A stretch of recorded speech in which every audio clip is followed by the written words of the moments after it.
तो आप लोग ने लास्ट चैप्टर के अंदर देखा था अकाजा तांजू को किल करने के लिए जा रहा होता है, मगर तभी ग्यू वापस से बीच में आ जाता है। अकाजा को बोलता है कि उसे तांजू को किल करना है तो सबसे पहले मुझे हराना होगा। ऑफिस के बाद अकाजा ग्यू की ओर बढ़ रहा होता है, मगर तभी पीछे से यंग लेडी उसका हाथ पीछे से पकड़ लेती है, उसे रोते हुए बोलती है बहुत हो गया हाकुजी, अब रुक जाओ। और फिर वो चैप्टर वहीं पर खत्म हो जाता है। तो अब स्टार्ट करते हैं डिमन के चैप्टर 154 को, जिसका टाइटल है असॉल्टेड बाय मेमोरीज। और हाँ, सबसे इंपॉर्टेंट चीज, अगर आपको वीडियो पसंद आना और इसे आपको बैक टू बैक अगले चैप्टर चाहिए तो वीडियो को लाइक करो, चैनल को सब्सक्राइब करो, ताकि मुझे पता चल सके कि आपको वीडियो पसंद आ रहा है और मैं इसीलिए चैप्टर जल्दी से जल्दी लाता रहूं। तो इस चैप्टर की शुरुआत होती है जहाँ पर ग्यू के सामने अकाजा खड़ा होता है और ग्यू बोलते हैं ये सिचुएशन काफी ज्यादा बेकार है, मैं ढंग से देख नहीं पा रहा और मैं पास आउट भी होने वाला हूँ और मेरे लेफ्ट ईयर से मुझे कुछ भी सुनाई नहीं दे रहा हूँ, मेरा राइट हैंड सुन्न पड़ चुका है और मेरे पास ताकत तो है, मगर आखिर कितने लंबे टाइम तक। और ह्यूमंस अपनी फुल स्पीड पे बहुत ज्यादा लंबे टाइम तक नहीं दौड़ सकते, और अगर एक नॉर्मल ह्यूमन अपनी फुल स्पीड पे दौड़ेगा तो उसकी सांस 10 सेकंड के अंदर ही फूल जाएगी, और अगर वो तो भी दौड़ता रहा तो सबसे पहले तो उसकी स्पीड गिरेगी और उसकी मसल्स थक जाने की वजह से उसके हाथ पैर हेवी फील करने लगेंगे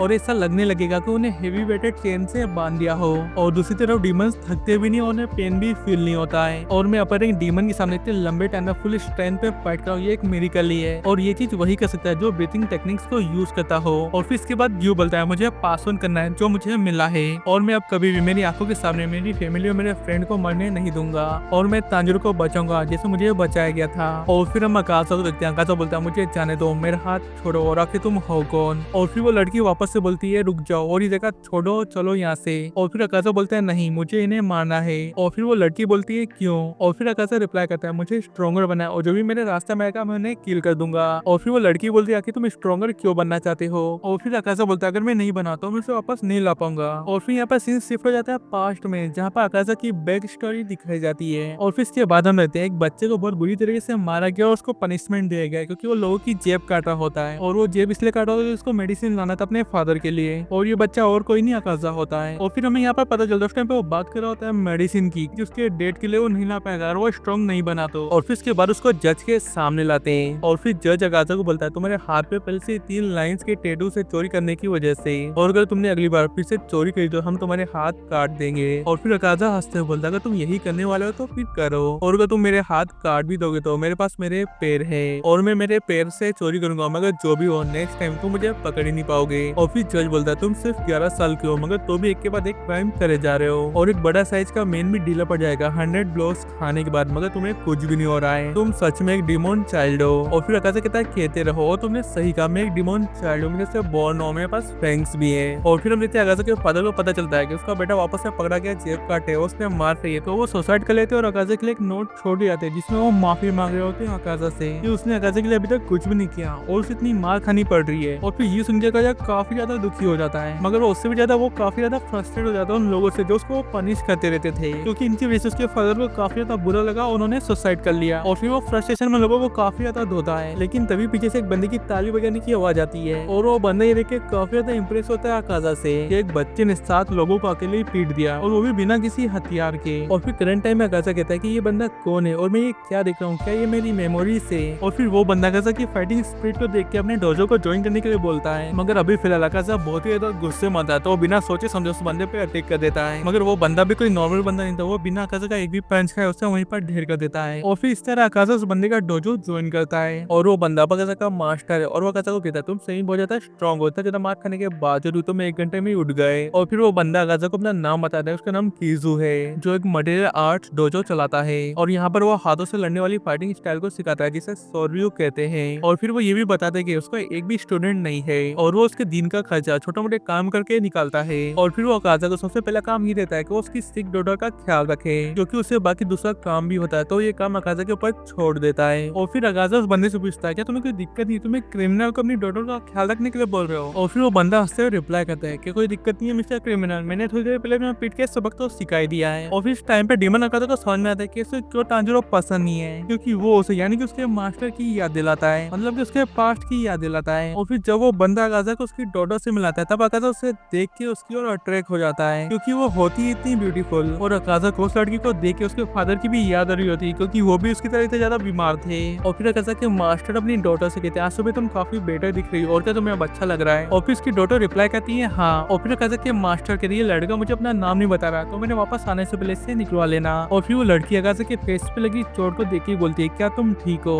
और फिर करंट टाइम में अकासा कहता है कि उसकी लाइफ एक यूजलेस थी और कुछ नहीं, बस एक झूठ था। और फिर ये चैप्टर यहीं पर खत्म हो जाता है। तो वीडियो पसंद आता है तो वीडियो को लाइक करो, चैनल को सब्सक्राइब करो और भी इंटरेस्टिंग वीडियोस के लिए।